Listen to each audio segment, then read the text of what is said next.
Hello and welcome to SirSmuggler's Let's Play. We got episode 9 of season 2 today.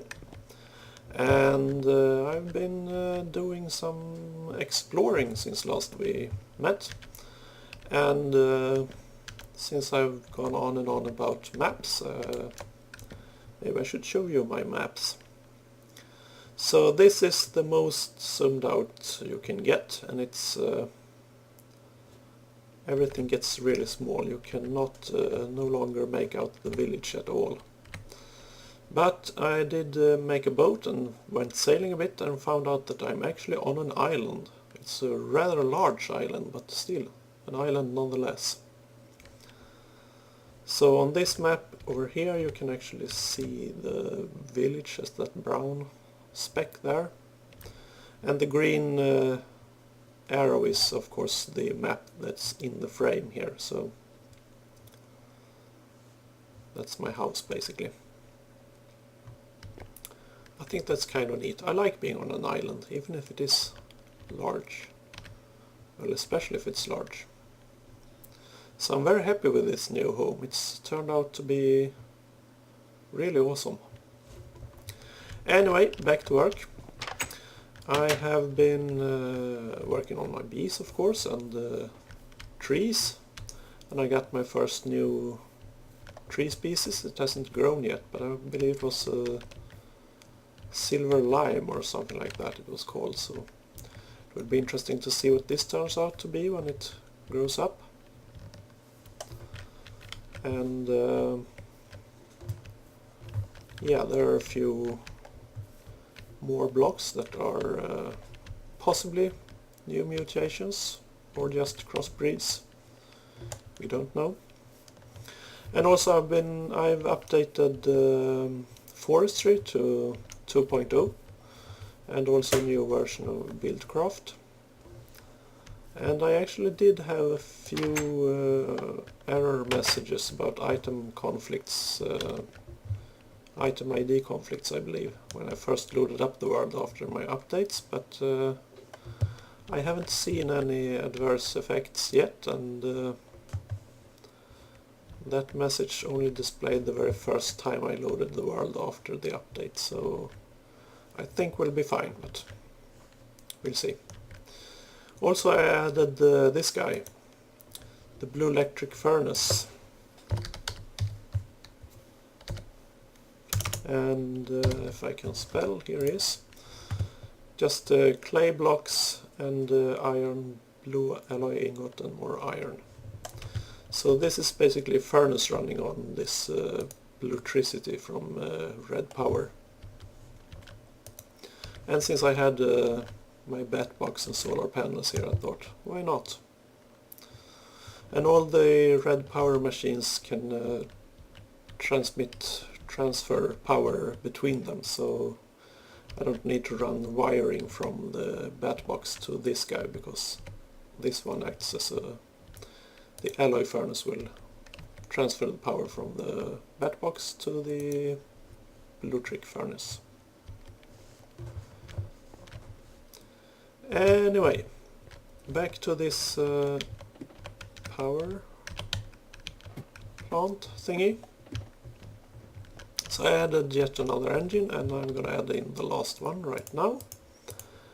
And we'll see how it goes. Well, last one for now anyway. So we want to have our regulator oriented like that, and a piece of tubing, and let me out please. And if you see behind the wall here, I got some neat wiring from red power. So if you cook up in your alloy furnace a piece of iron and 4 pieces of redstone, you will get a red alloy ingot.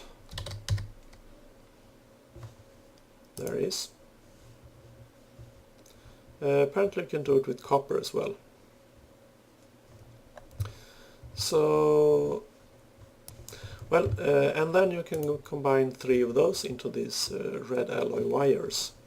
And that's basically redstone wire, but in a much handier form than the standard redstone powder that you can just kind of sprinkle on the floor. Because this guy can go inside walls if you use these covers, and they can go on the sides of walls and up. If you see, let's see where we have this, like this. Oh, I actually broke it now, that's not good. Yeah, let's fix that.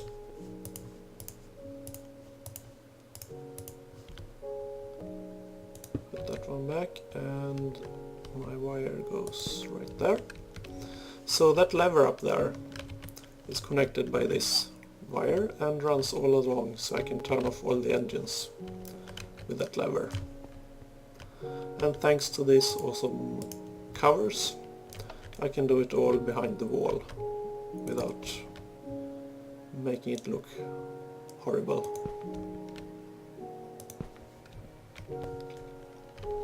And actually I want a...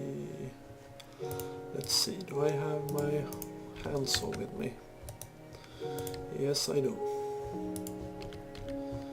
So let's cut up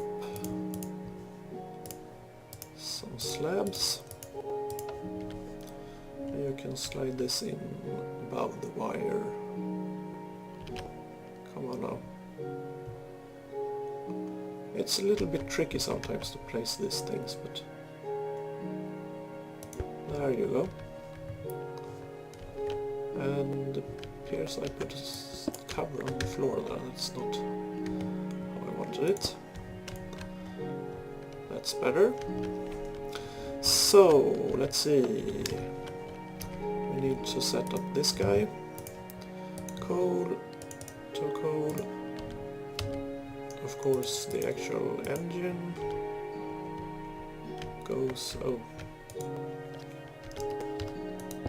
there, and give me my wrench, the pipe,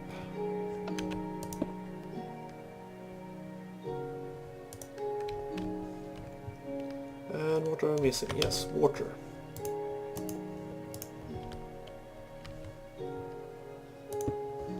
So, that should be everything. And yes, I split off the water supply here. So one part goes up to the carpenter and the other goes actually down below the floor here and comes up right here, fills my engines. And I'm not exactly sure, yeah, I need to set up this guy to require a high redstone signal to run. I'm not actually sure how much water this guy can supply. So we're just gonna have to try it out and we'll see how much, if these engines can run on only that water, if I need to supply more water, but we'll see. So let's tidy up this floor again.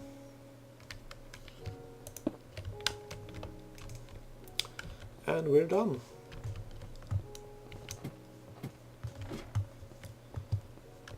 And just as an example, I got my centrifuge here. And I can just flip this switch and all the engines will turn on. And as long as I keep some coal in that chest, they're gonna be resupplied with coal whenever they need it. And so this keeps running. And as the engines heat up, they're going to produce more energy. So they're a bit slow to begin with.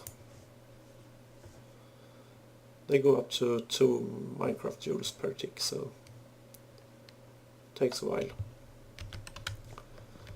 But yeah, that's nice.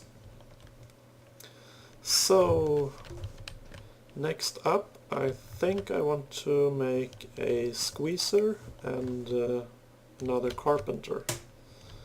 both from forestry.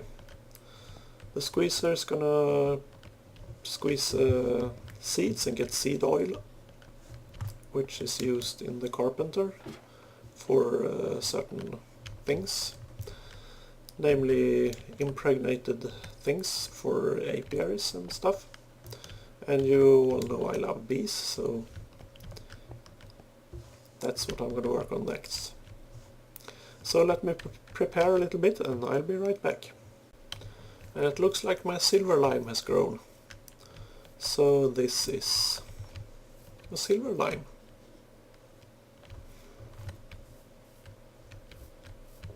And all the new trees you can make planks and stuff, stairs and whatnot from, and they'll have different colors.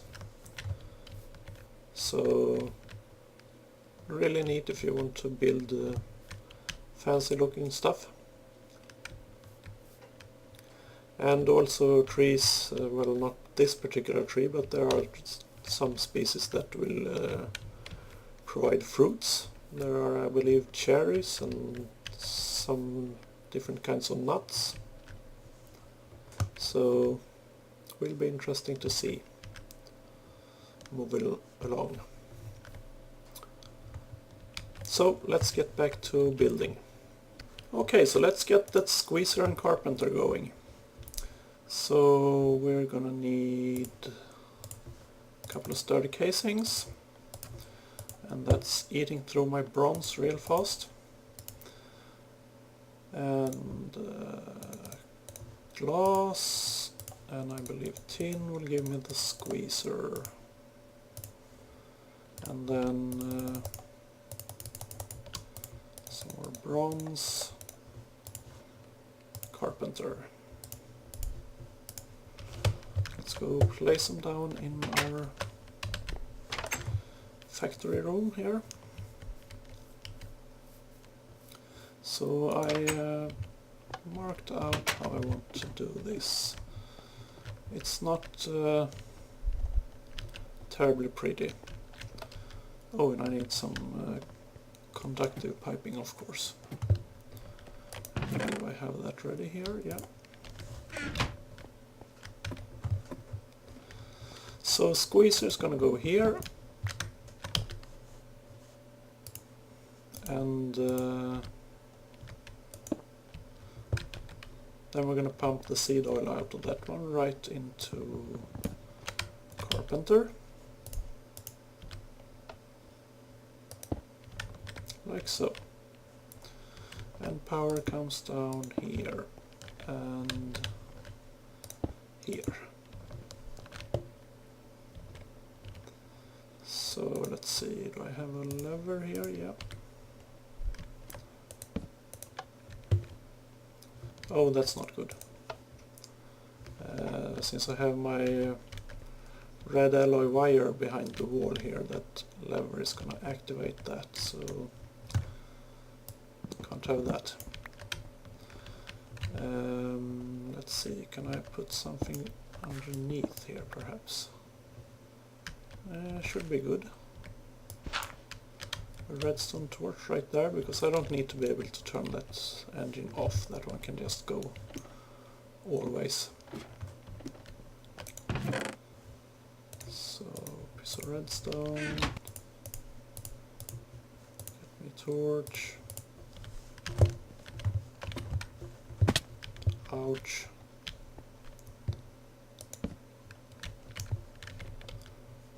That's better.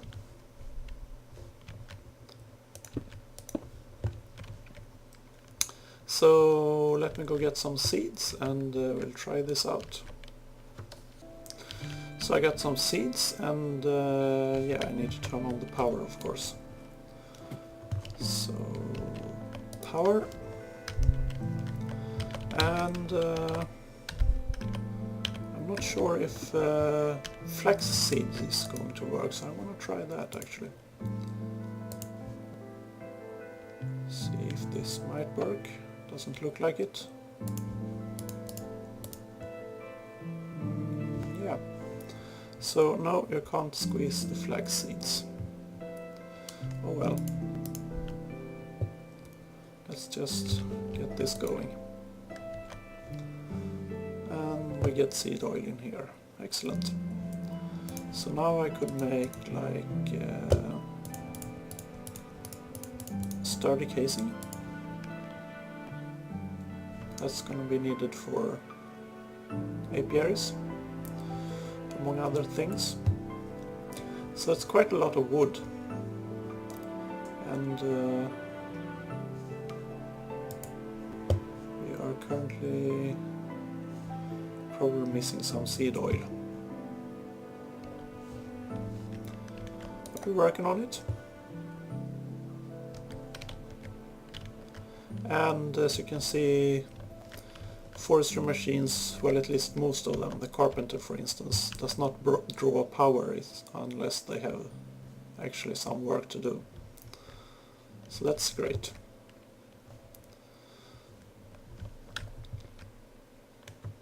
And now we see power getting into this machine, which means of course that we had enough resources to actually produce one of these casings. So yeah, everything seems to be working as it should here. And I started thinking I should put like a storage room behind here, dig out another room, and probably connect it up so that I have an entrance from my from inside my house up there down to this storage room, and also in here of course. And eventually get a sorting system going. But that's about it for this episode, and we'll see what I want to do next. Probably when I get started on some forestry farms. Forestry 2.0 has a brand new farming system, which is kind of awesome. It looks awesome anyway, what I've seen so far. So I want to try that out, and for that I'm gonna need to do some prepping. But I'll get back to that in next episode. So thank you for watching, and I hope I see you again. Until next time, bye bye!